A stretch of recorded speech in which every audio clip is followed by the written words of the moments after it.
4 teenagers went camping by a quiet lake in Finland. By morning, 3 were dead, and the only survivor couldn't remember what happened. But what if the truth was never lost, just buried beneath 5 disturbing possibilities? Chapter 1: The Calm Before Blood. It was supposed to be just another summer weekend, June 4th, 1960. For teenagers, 2 boys and 2 girls headed out to Lake Bodom, a serene patch of water surrounded by forests just outside the city of Espoo, Finland. The plan was simple: camping, swimming, enjoying the quiet, and escaping the world for a little while. Seppo Boisman and his girlfriend Anja McKee were both 18. Nils Gustafsson and his girlfriend Mella Amelie Björklund were both 15. Young, carefree, full of life, they pitched their tents near the lake's edge, away from the main path, tucked in the trees, the kind of place you'd go if you wanted privacy, or just silence. They brought a single tent, bicycles, and a few essentials. There was nothing unusual. They laughed, they swam, they took pictures, just kids being kids. And sometime that night between midnight and 6 a.m. everything changed. When morning came, the scene at Lake Bodom wasn't peaceful anymore. It was horror. 3 of the teenagers were dead. Their bodies were found near the tent, brutally attacked. The tent itself had been slashed from the outside, the canvas ripped open. Mella had the worst injuries. She'd been stabbed multiple times, both inside and outside the tent. Her body was found lying partially on top of the tent. Seppo and Anja had also been attacked and killed. Their wounds showed signs of both stabbing and blunt force trauma. Only one person survived: Nils Gustafsson. He was found just outside the tent, badly injured, his face bruised, jaw fractured, and a deep wound above his eye. At first, people called him lucky, but that would change. The police arrived quickly, but from the very beginning, things went wrong. Evidence was mishandled. Curious locals were allowed to walk around the crime scene, even touch things. The area wasn't secured properly, and many clues were likely lost forever in those chaotic early hours. The murder weapon, never found. There were no fingerprints, no bloody knife left behind. All 4 bicycles were still at the campsite. The killer hadn't stolen anything. It didn't look like a robbery, and there were no signs of sexual assault. Just raw violence, targeted, deliberate, and silent. No one heard screams. No one saw anyone leave. The time of death was placed roughly around 4 or 5 in the morning, but even that wasn't exact. Neighbors in nearby summer cottages said they didn't notice anything unusual. The bodies were discovered by a man out for a swim with his son. He saw the collapsed tent, noticed the strange stillness, and then realized what he was looking at. Panic followed. Police questioned Nils as soon as they could, but he didn't remember anything. He claimed he'd blacked out during the attack. And with his injuries, he was taken at his word, at least at first. But over time, people started to ask, how does someone survive an attack like that while the others all die? And why was Mella, the girl he was dating, attacked so much more viciously than the rest? Questions began piling up. So did theories. Rumors spread fast. Some said the teens had argued. Others believed they were attacked by a stranger lurking in the woods. One man said he saw a tall, blonde figure walking away from the campsite around dawn, holding something shiny. But police couldn't track him down.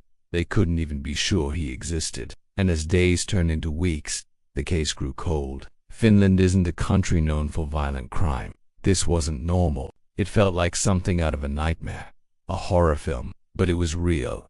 Families were shattered. The entire country was shaken. And without a clear suspect, without a motive, the fear never really went away. People began to avoid the lake. The campsite remained, but no one wanted to stay there anymore. And over time, the grass grew tall and the whispers took over. The Lake Bodom murders became a legend, a mystery passed down like a warning. And yet, despite decades of searching, questioning, speculating, no one was ever convicted. The files remained open. The case stayed active in name only. It wasn't until 2004, 44 years later, that authorities made a shocking move. They arrested Nils Gustafsson, the lone survivor, and accused him of being the killer. The theory: a drunken fight, jealousy, rage. Maybe he killed Mella in a fit of emotion. Maybe the others tried to stop him. Maybe he faked his own injuries. It sounded bold, controversial, but there was no physical evidence tying him to the murders, just forensic reconstructions and behavioral analyses. After a long trial, Nils was acquitted, not guilty. He returned to quiet life and passed away in 2020, still claiming he remembered nothing. So here we are, decades later. Still no answers, still no closure, just a tent slashed open in the dark. A night of terror no one can explain, and a lake that's as still as ever, holding its secrets beneath the surface. But while the truth may be buried, the theories are not. In fact, they've only grown stranger with time, because the more we try to explain what happened, the more unsettling the possibilities become. Chapter 2: The Survivor Did It. If you're the only one who walks away from a massacre, people are going to ask questions. That's exactly what happened to Nils Gustafsson, the lone survivor of the Lake Bodom murders. At first he was seen as a victim, a young man who had suffered through something unspeakable. He was 18 years old, bloodied, beaten, traumatized. No one expected answers from him. Not yet, but as time passed and the investigation hit dead ends, something shifted. The spotlight began to move. The fact that he lived while the others died. It didn't feel right to everyone. The way he described the attack, confusing, vague. He claimed he didn't remember much, that he was unconscious for most of it. And maybe that was true, or maybe it was something else. There's a theory, a dark one, that says Nils wasn't a victim at all, that he was the killer. It sounds extreme, but let's look at what fueled this idea. First, his injuries. Nils was found outside the tent with a fractured jaw, a heavy bruise on his face, and a knife wound above his eye. Brutal, yes, but survivable, not fatal. The girls, on the other hand, had multiple stab wounds, some inflicted post-mortem. Mala, Nils's girlfriend, had been attacked the most viciously. Her injuries suggested rage. Overkill. If this was a random act, why focus so much on her? That's what some investigators began to ask. And that's where this theory begins. In 2004, nearly 44 years after the murders, Finnish authorities made a dramatic move. They arrested Nils Gustafsson and charged him with the murders of his 3 friends. It shocked the country. People couldn't believe it. Why now? Why him? The answer came from a re-examination of old evidence. Advances in forensic technology had allowed for a fresh look at the crime scene. Blood patterns, DNA on the tent fabric, positioning of the bodies, all of it was and what emerged, according to the prosecution, was a new story. One where Nils, intoxicated, had an argument with the others, possibly triggered by jealousy. Maybe he and Mela fought, maybe Seppo tried to intervene. In a moment of rage, the theory goes, Nils lashed out, killed them all, then injured himself to stage the scene. It's not impossible. People have done worse for less. But here's the problem. There was no solid physical evidence tying Nils to the act. No fingerprints on a weapon. No direct proof. Just interpretations. Forensics based on what could have happened, not what did. And during the trial, the defense pushed back hard. They argued that Nils's injuries were too severe to be that he was genuinely unconscious for much of the night. That the idea of staging the whole scene was far-fetched for an 80. The court agreed. In 2005, he was acquitted of all charges, cleared, and just like that, the case was cold again, but the stain remained. People still wondered, why was he spared? Why didn't he remember? Why was Mala attacked so brutally if he didn't do it? Who did? The theory never completely died. It still lingers, even now. Some say the motive was jealousy, that Mela had been flirting with Seppo, or that there was tension between the boys. Others believe alcohol played a role. A drunken argument turned deadly. But there's one detail that complicates everything. The tent was slashed from the outside. Multiple times. Whoever attacked the group did it without ever entering the tent. That's strange. If it had been Nils, wouldn't he have attacked from the inside? Wouldn't the noise have woken someone up? And if he had planned to stage a murder scene, why do it in such a chaotic way? Why leave himself beaten and bloodied, barely able to walk? Some supporters of the theory say that that's exactly why it's believable, that the chaos proves it wasn't a calculated cover-up but an explosion of emotion. A crime of passion, but still, There's no smoking gun, no confession, no weapon, no witnesses, nothing but doubt and Nils. He never changed his story, not once. Until his death in 2020, he insisted he had no memory of the attack, no recollection of what happened inside or outside the tent that night.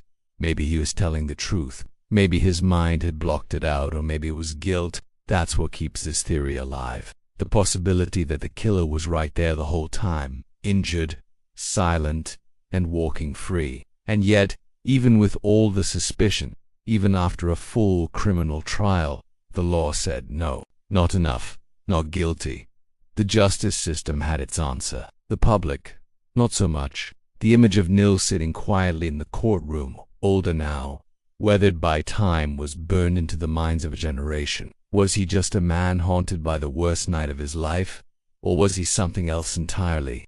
That question still echoes around Lake Bodom, in the rustling trees and the rippling water. It's the kind of question that may never be answered, because if the survivor did do it, he took the truth with him to the grave. And if he didn't, that means the real killer was never caught, that they walked away into the forest that morning, quiet, unseen, and still out there. Chapter 3: The Jealous Ex-Boyfriend. Sometimes the most dangerous person isn't a stranger. Sometimes it's someone you know. That's the idea behind the next theory in the Lake Bodom case. The one people call the jealous ex. Unlike the survivor theory, which puts the spotlight on Nils Gustafsson, this one shifts the focus outside the tent. It suggests that the attack wasn't random. It wasn't the work of a drifter or a stranger in the woods. It was personal, intimate, fueled by emotion. According to this theory, one of the girls, Mela or Anja, had an ex, someone who wasn't happy about being left behind, someone who might have still been in love, or maybe just obsessed. Maybe he found out about the camping trip. Maybe he followed them. Maybe he brought a knife. Now, before we go any further, it's important to note that this theory isn't backed by official charges or convictions. It's based mostly on rumor, local whispers, and the strange behavior of one specific man. His name has never been officially released in most public records, but he's often referred to in unofficial discussions as someone from the area, someone with a history of jealousy, anger, and violence. According to people who lived nearby, this man had previously dated one of the victims, and although their relationship had ended months before the murders, he hadn't exactly let go. Some claimed he was possessive. Others said he used to show up uninvited, watching from a distance. The idea is chilling. Picture this. The 4 teenagers are asleep in their tent. The ex-boyfriend is nearby, in the trees, just outside the glow of their campfire. He's been watching them for hours. Maybe he sees them laughing. Maybe he hears voices, or catches a glimpse of his former girlfriend with someone new. That kind of jealousy can turn dangerous fast. Rage builds, logic disappears, and what starts as heartbreak turns into something much darker.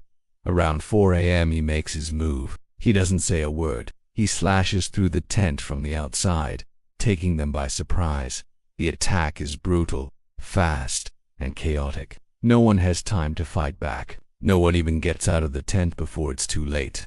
Except Nils. Maybe he's the first one attacked. Maybe the killer thought he was dead, and then he's gone.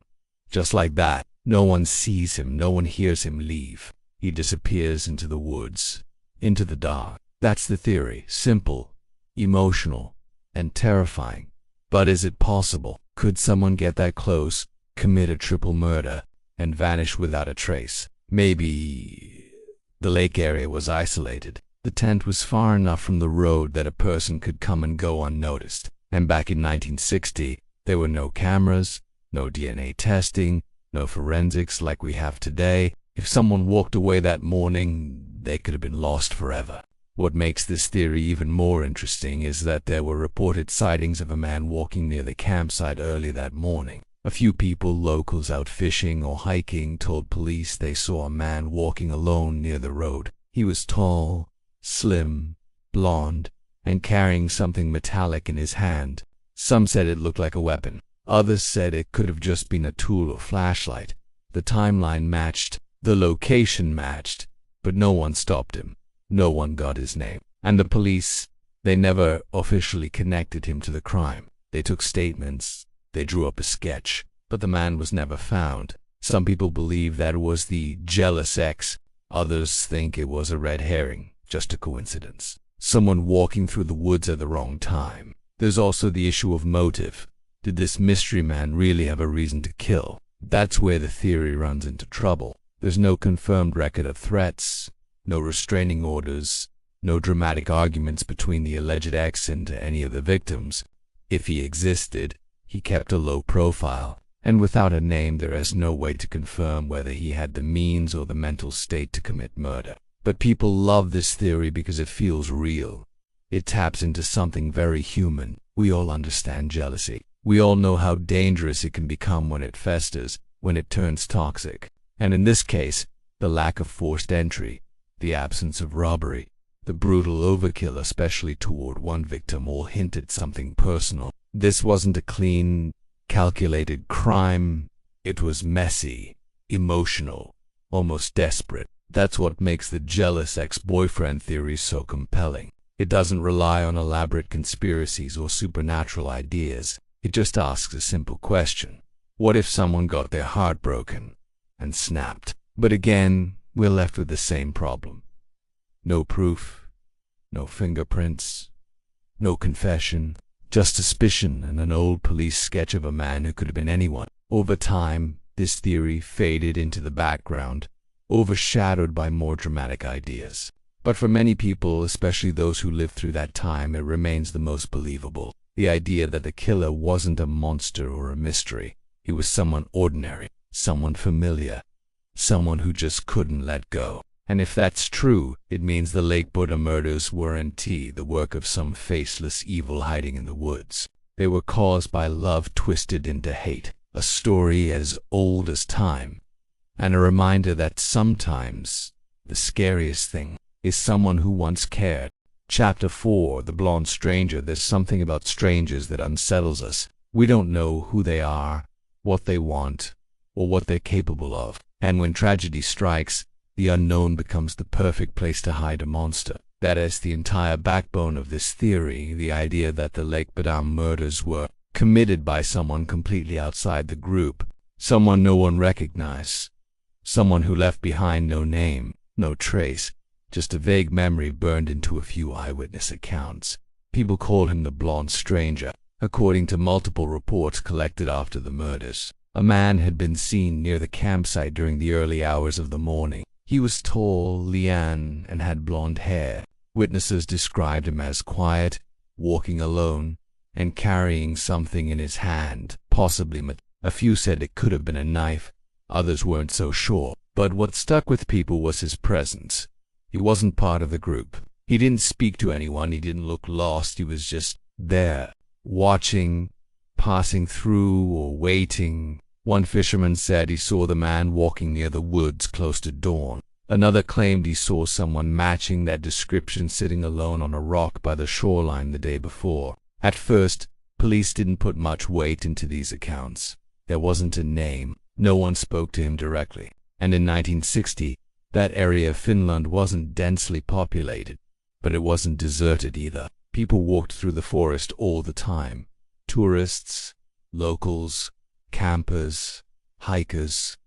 But the timing was suspicious. The sightings were too close to the moment everything went wrong, and the man, gone without a trace, never found, never came forward. It's that silence that kept the theory alive. Because if he was innocent, why didn't he speak up? Why didn't he tell police? Yes, I was there. I saw something. Here's who I am. Maybe he didn't know what happened. Maybe he didn't want to get involved, or maybe he had every reason to disappear. Some believe he was a random killer, a predator who happened to cross paths with the teens. Others think he might have followed them there, that he watched from a distance, waited for the perfect moment, then struck. It sounds like something from a horror movie, but real life isn't always that different. What's eerie about this theory is how well it fits the facts. The attack came from outside the tent. It was sudden, violent, and showed no clear motive. Nothing was stolen, no items were taken. It wasn't a robbery. It wasn't revenge. It was pure destruction, and then vanishing. The kind of clean exit that only makes sense if the killer was a complete outsider with no ties to the victims, someone who could walk away without being missed. The tall blonde man became something of a local legend. Over the years, people came forward claiming they knew who he was. One theory linked him to a German ex-soldier living in Finland at the time, a man with a military background, possibly suffering from untreated trauma, who was known to roam the woods alone. Another theory suggested he was a violent drifter, who had committed other crimes but was never connected to Lake Bodom. But nothing stuck. Every time a lead appeared, it collapsed under the weight of speculation. The truth is, police never found him. He never turned himself in. No fingerprints, no DNA, no solid clue tying any known person to the scene. Just that one detail, tall blonde alone, because it reminds us how easy it is to slip through the cracks. One moment, you're standing in the trees, watching a group of friends enjoy their night. The next, you've changed everything forever and no one even knows your name. Some critics say this theory is too convenient, that it's just a way to blame an invisible ghost, a faceless man who takes the heat off everyone else. But others argue it's exactly that anonymity that makes it so plausible. In 1960, especially in a quiet lakeside forest, someone could absolutely commit a crime and vanish. No cameras, no digital footprints, no security, just trees and silence. One strange detail that fuels this theory even more is that, years later, a man allegedly confessed to a friend that he had been near Lake Bodom that night, that he saw the tent, that he almost did something terrible. But that confession was never recorded officially. The friend who reported it couldn't confirm all the details. And the man in question, he died before anything could be investigated. Once again, nothing solid. Just shadows, whispers, the kind of things that make mysteries live on forever. If the blonde stranger theory is true, then it means the Lake Bodom murders weren't about jealousy, or revenge, or betrayal. They were about opportunity, about a killer looking for a moment and finding one. A quiet campsite, a vulnerable group, a sliver of darkness, and no one to stop him. No one to even know he existed. And that's the scariest part. The idea that someone could do something so horrible and never face justice, not because they were clever or lucky, but because no one ever knew where to start looking. A ghost in daylight, a man who walked into the woods and disappeared forever. Chapter 5: The Ritual Murder. Sometimes what scares us the most isn't just the violence, it's the feeling that it meant something, that the blood was spilled for a reason. Not random, not personal, but planned. That's what makes this next theory so unsettling. It's the idea that the Lake Bodom murders weren't just a triple homicide, but a ritual, a ceremony, a killing with meaning. On the surface it sounds out there, almost ridiculous. But when you start lining up the small details, the theory starts to take shape in ways that are hard to ignore. Let's start with the date. June 5th. Just a few days before the summer solstice, a time of year that, in many cultures, especially old Nordic traditions, was tied to rituals and seasonal rites, celebrations, offerings, even sacrifices. Around Finland and other parts of Europe, midsummer festivals often involve bonfires, gatherings in nature, and references to ancient spiritual beliefs, some light and joyful, others not so much. Add to that the fact that the murders took place near a lake, deep in the forest, far from town, a private, isolated location, hidden, secluded, exactly the kind of place someone might choose if they wanted to perform a ritual without interruption. Now, look at the way the attack happened. The tent was slashed open from the outside. The killer didn't try to sneak in. They tore through the canvas, attacking all 4 people inside in one violent burst. It wasn't clean, it wasn't stealthy, it was loud, savage, deliberate. And then there are the injuries. Mella Björklund, Nils's girlfriend, had been stabbed far more times than the others. Her body was dragged partially out of the tent. Her wounds were excessive, even compared to the brutality inflicted on the other 2 victims. Some researchers have argued that this kind of overkill suggests symbolic violence, a kind of focus or targeting that goes beyond personal rage. Maybe she was chosen. Maybe she was part of something the killer believed had to happen. There were also strange objects reported near the campsite, arrangements of rocks and sticks that didn't quite match natural placement. At the time, these weren't considered important, but years later, people revisiting the case pointed them out as possible ritual symbols, possibly Nordic runes or protective signs. Now, there's no official record confirming this. It's based on photographs and interpretations, and depending on who you ask, it's either compelling or total nonsense. But that's the thing with rituals. They're rarely obvious. The meaning is usually hidden in the pattern, not the action itself. Some versions of this theory suggest that the killer or killers were part of a cult, a small group operating secretly in rural Finland. Maybe neo-pagan, maybe satanic. It's hard to say. Occult panic in the 60s wasn't like it was in the 80s or 90s, but there were still whispers, unusual gatherings in the woods, fires spotted from across the lake, locals who spoke of strange songs or chants heard late at night.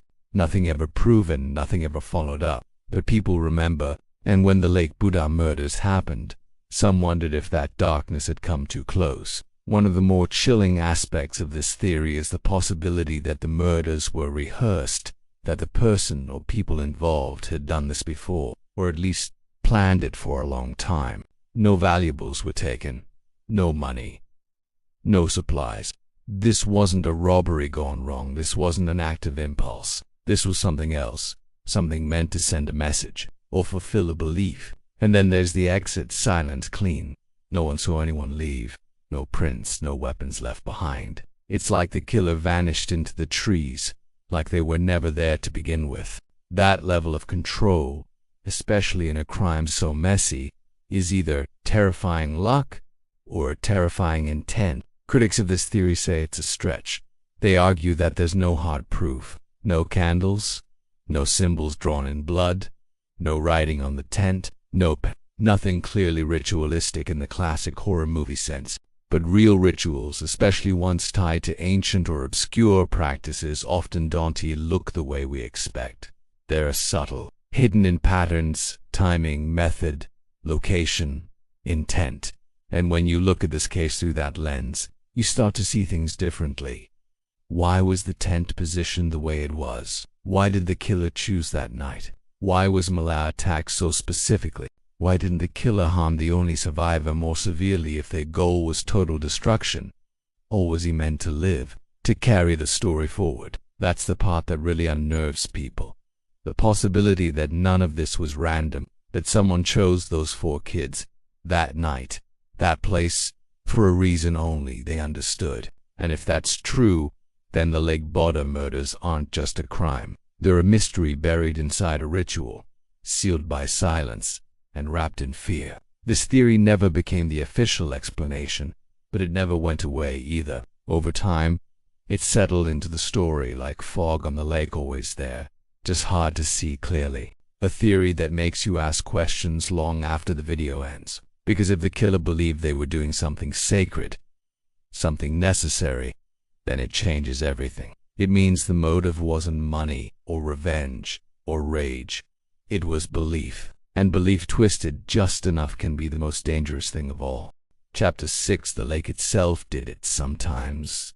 A place holds on to things. Pain, fear, memories like echoes that never stop bouncing off the trees or rippling across the surface of the water. That's where this final theory begins. It doesn't point to a person, not a killer with a motive, or a jealous ex, or a stranger in the woods.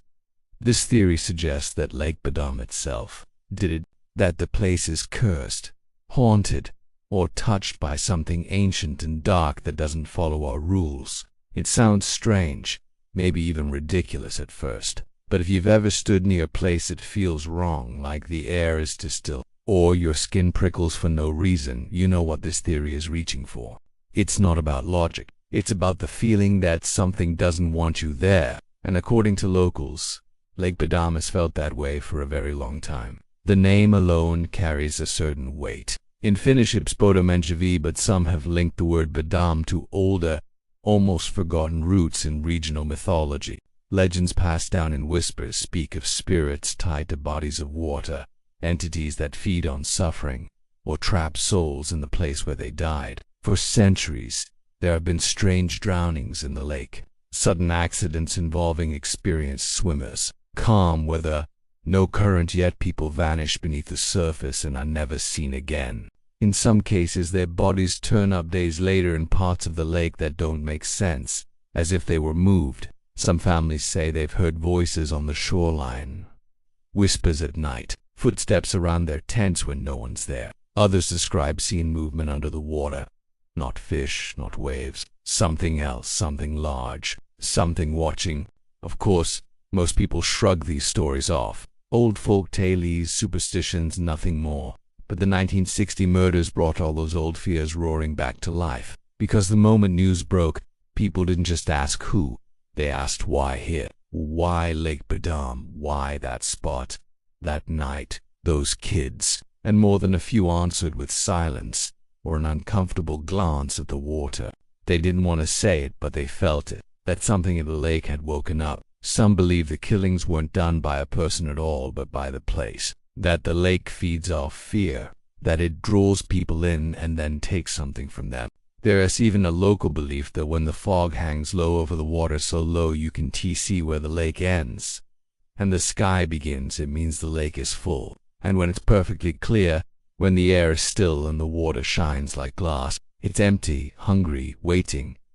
According to this theory, the 4 teenagers didn't walk into a murder scene. They walked into a trap, a place that had been quiet for too long, a place that needed blood, needed screams, and when it got what it wanted, it went silent again. Clint still like nothing ever happened. What makes this idea more than just a ghost story is how little evidence there was. No weapon, no footsteps, no definitive suspect. It's almost as if the crime scene erased itself. No answers, just questions, circling endlessly, like ripples on the water. There's also something about how quickly the case went cold, how leads vanished, how promising theories collapsed. Even the arrest of Nils Gustafsson decades later didn't bring closure. It only made things murky. It's like every time someone gets close to the truth, it slips away. Some say the lake protects itself, that it hides the answers, that it doesn't want to be understood. In fact, after the murders, people started avoiding it. Not officially, not in headlines, but the locals knew. The campsite became overgrown. Trails that once led to the water became hard to find. Tourists stopped pitching their tents. The silence that followed wasn't just grief, it was fear. Even today, people still talk about the weight of the place, that even on a sunny day, with the birds chirping and the water calm, something feels off, like you're being watched, like you're standing somewhere you were never meant to be. And if that's true, if Lake Bodom really is cursed, or haunted, or something worse, then it changes everything. It means the murders weren't about people. They were about place, about a patch of land that carries something heavy, something ancient, a wound that never closed. Maybe it's not just Bodom. Maybe every country has a place like this, a forest, a road, a stretch of water that feels wrong, places where stories go to die, where the rules don't apply, where things go missing, not just people, but truth. And if that's the case, then no killer will ever be found, because there never was one. Just a lake, just the fog, just the silence, still waiting for someone else to come too close. Silence still echoes over the water. The Lake Bodom case remains one of Finland's darkest unsolved mysteries. More than 6 decades have passed since that night in 1960, and yet no one truly knows what happened beneath the trees by the water's edge. No one has been convicted, no one has confessed, and no one, not even the lone survivor, was ever able to offer real closure. Nils Gustafsson lived a quiet life after the trial. He was acquitted, moved on, and passed away in 2020. If he knew more than he shared, he took it with him. If he didn't, then he too was just another victim trapped by a night that never stopped haunting him. The campsite where it all happened is still there, overgrown now. Nature has taken it back. The trails are harder to follow. The exact spot is harder to find, but people still visit. Not in large numbers, not loudly, just quietly, like they're walking into a place where time froze, a place where the trees still remember. For many, Lake Bodom isn't just a location, it's a symbol of youth cut short, of questions without answers. of the idea that sometimes, no matter how hard we try, the truth doesn't come. We've explored 5 theories, each with its own logic, its own shadow: the survivor, the jealous ex, the blonde stranger, the ritual, the lake itself. Some seem more likely than others. Some sound like folklore, but all of them exist because of the same silence, the same void that has never been filled. That's what keeps this story alive. Not just the horror of what happened, but the mystery of why it happened, and how no one ever solved it. In a world where we expect every case to be cracked, every puzzle to be finished, Lake Bodom stands like a scar, permanent, unanswered, quiet. Maybe the killer was human, maybe not. Maybe the motive was simple, or maybe it was something we're not meant to understand. Whatever the truth is, it hasn't surfaced. Not yet. Maybe not ever. 5 theories, 5 shadows, still no answers. And the lake, it's still there, still watching, still holding on to something it refuses to give back. Thank you for watching this far into the mystery. Which theory do you believe? Or do you have one of your own? Hit like if this kind of eerie, cold mystery gives you chills, and subscribe to Dark Truths if you want more stories that never found an ending. Somewhere out there a truth still waits to be uncovered. Maybe it starts with a question only you can ask.